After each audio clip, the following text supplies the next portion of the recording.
আসসালামু আলাইকুম, স্বাগতম মাই ক্লাসরুমে। মহান বিজয় দিবস থেকে ৫৩টি অত্যন্ত গুরুত্বপূর্ণ সাধারণ জ্ঞান নিয়ে মাই ক্লাসরুমের এখনকার আয়োজন। যেহেতু বিজয়ের মাস, এই সময়ের জন্য এই প্রশ্নোত্তরগুলি খুবই গুরুত্বপূর্ণ হবে। আপনারা যারা চাকরি এবং ভর্তি পরীক্ষার জন্য প্রস্তুতি নিচ্ছেন তাদের জন্য আজকের আয়োজনটি যেহেতু গুরুত্বপূর্ণ, শুরু থেকে শেষ পর্যন্ত মনোযোগ দিয়ে দেখবেন, সাথে থাকবেন। শুরু করছি আজকের আয়োজন। প্রথম প্রশ্নটি ছিল, স্বাধীনতা যুদ্ধে বাংলাদেশ ভারত মিত্র বাহিনীর কাছে পাকিস্তান সেনাবাহিনী আত্মসমর্পণ করে কোন তারিখে?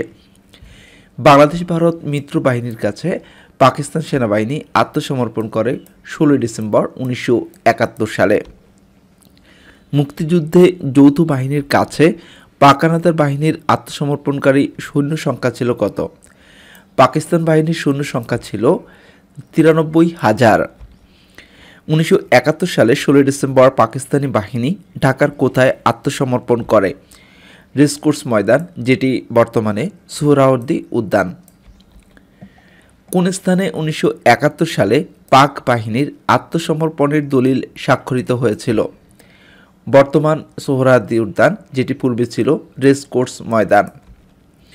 মুক্তিযুদ্ধের আত্মসমর্পণ দলিল কোন সময়ে স্বাক্ষরিত হয়? এটি স্বাক্ষরিত হয় ১৬ ডিসেম্বর ১৯৭১ সালে। যদি সময়ের হিসাব বলি তখন হবে বিকাল ৪:৩১। মনে রাখবেন, এটি খুব গুরুত্বপূর্ণ হবে যে মুক্তিযুদ্ধের আত্মসমর্পণ দলিল কোন সময়ে স্বাক্ষরিত হয়।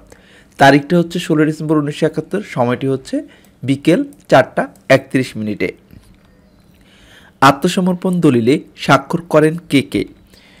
লেফটেন্যান্ট জেনারেল আমির আবদুল্লাহ খান নিয়াজি অর্থাৎ এ.কে নিয়াজি, এবং যৌথ বাহিনীর পক্ষে স্বাক্ষর করেন জগজিৎ সিং অরোরা।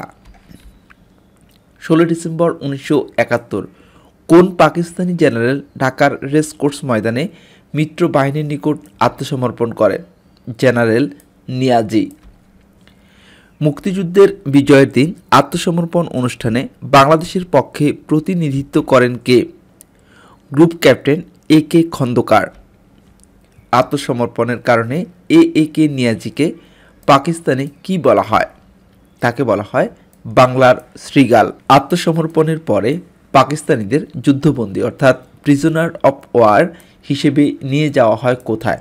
পাকিস্তানিদের নিয়ে যাওয়া হয় ঢাকা সেনানিবাসে। কবে মেজর জেনারেল রাও ফারমান আলীর নেতৃত্বে এবং কোথায় পাকিস্তানি বাহিনী অস্ত্র সমর্পণ করে?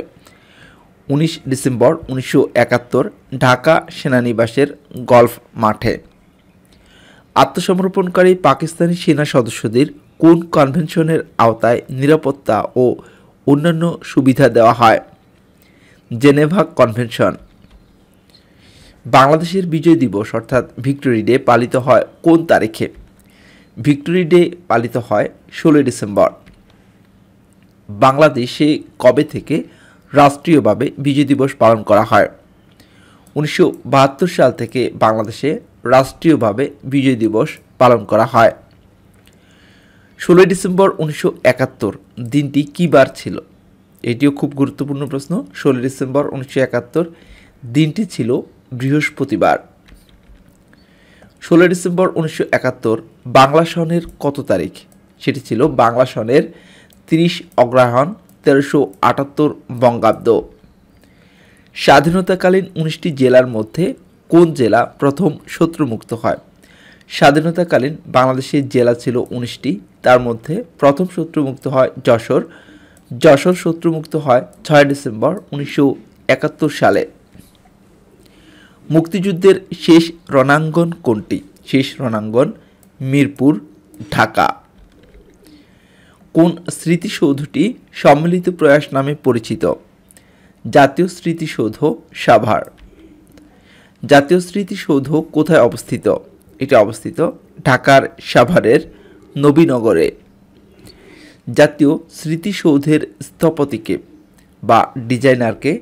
জাতীয় স্মৃতিসৌধের স্থপতি বা ডিজাইনার মাইনুল হোসেন। জাতীয় স্মৃতিসৌধের স্থপতি মইনুল হোসেন কত সালে মৃত্যুবরণ করেন? তিনি মৃত্যুবরণ করেন ২০১৪ সালে।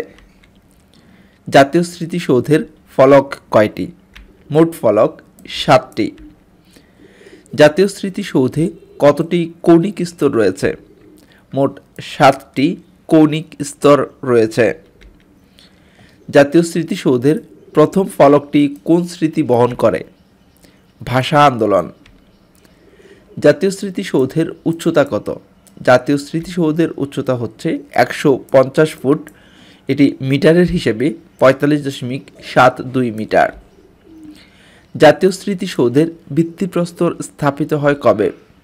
16 ডিসেম্বর 1972 সালে।